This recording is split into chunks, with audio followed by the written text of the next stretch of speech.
Very good. Okay, आपलं who has written our constitution of India's rule book? Has written constitution of India. Very good. Okay, next question.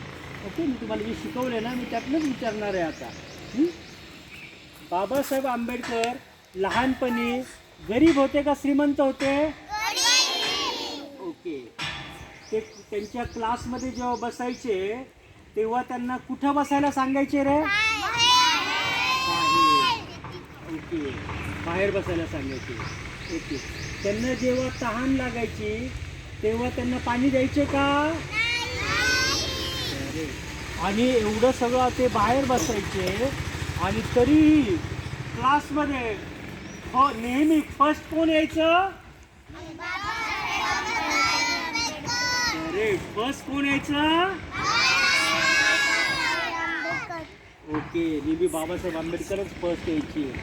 ठीक आहे, बाबासाहेब आंबेडकर नेहमीच first यायचे.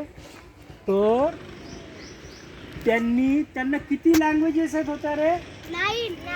अरे, त्यांना किती लँग्वेजेस येत होत्या? ओके, आणि त्यांनी खूप शिकलं, डॉक्टर इंजिनियर सारखं एक असे निरनिराळ्या विषयांमध्ये शिकले. असे त्यांना आपण त्याला डिग्री म्हणतो. अशा त्यांना एकूण किती डिग्री मिळाल्या होत्या? डिग्रीज किती मिळाल्या होत्या? 32. किती मिळाल्या होत्या? एवढं ते शिकलेले होते. आणि मला एक सांगा, आत्तापर्यंत आपल्या सगळ्या इंडियामध्ये सगळ्यात जास्त शिकलेला व्यक्ती कोण आहे बरं? कोण आहे? हो, बाबासाहेब आंबेडकर आपल्या सगळ्यात जास्त शिकलेले व्यक्ती आहेत. आणि मला एक सांगा, आता मी इम्पॉर्टंट क्वेश्चन विचारणार.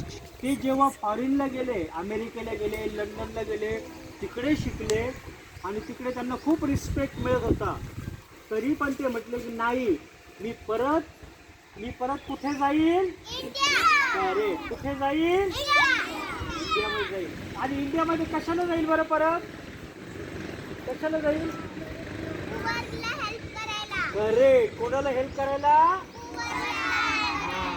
जे खूप गरीब आहेत त्यांना मी हेल्प करायला जाईल म्हणून ते पुन्हा इंडियामध्ये आले.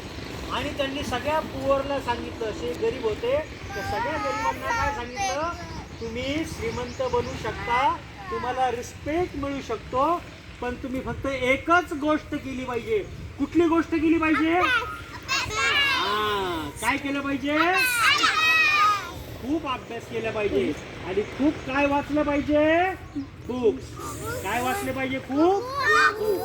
आणि म्हणून बाबासाहेब आंबेडकर त्यांनी सगळ्या पुअर लोकांना एकत्र आणलं आणि सगळ्यांना सांगितलं की तुम्ही खूप अभ्यास करा, खूप शिका. आणि त्यामुळे सगळे पुअर लोक शाळेत जायला लागले, अभ्यास करायला लागले. समजलं? असे बाबासाहेब आंबेडकर. आपण बाबासाहेब आंबेडकरांचं का शिकायचं बरं? का शिकायचं आपल्याला त्यांच्याबद्दल? आपल्याला छत्रपती शिवाजी महाराजांबद्दल का शिकायचं? आपल्याला महात्मा ज्योतिबा फुलेंबद्दल का शिकायचं? आपल्याला सावित्रीबाई फुलेंबद्दल का शिकायचं?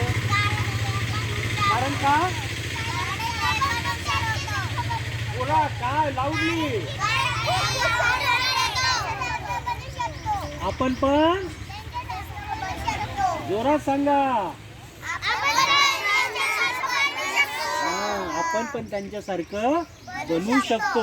म्हणून आपल्याला त्यांचा अभ्यास करायचा असतो, त्यांच्यासारखं आपल्याला बनायचं असतं. बाबासाहेब आंबेडकरांची लहानपणी लाड नाही झाले, अजिबात नाही झाले. त्यांचे आई बाप्पांकडे पैसेच नव्हते, ते लाड करू शकले नाहीत. पण त्यांनी स्वतः अभ्यास केला आणि स्वतः अभ्यास करून ते त्यांना स्कूलमध्ये क्लासच्या बाहेर बसवायचे, तरी ते क्लासमध्ये फर्स्ट यायचे. पहा तुम्ही, तरी ते क्लासमध्ये फर्स्ट यायचे. आणि त्यामुळं आपल्याला त्यांच्यासारखं कितीतरी शिकण्यासारखं आहे की आपण आपल्याला ते एवढी फॅसिलिटी मिळतात, छान छान कपडे मिळतात, शूज मिळतं, जेवण मिळतंय, राहायला आपल्याला घर आहे, आई पप्पा स्कूटीवर सोडतात, कारमध्ये सोडतात. मग आपल्याला अभ्यास करायचा का नाही करायचा? किती अभ्यास करायचा? एवढा का एवढा? आणि काय बनायचं?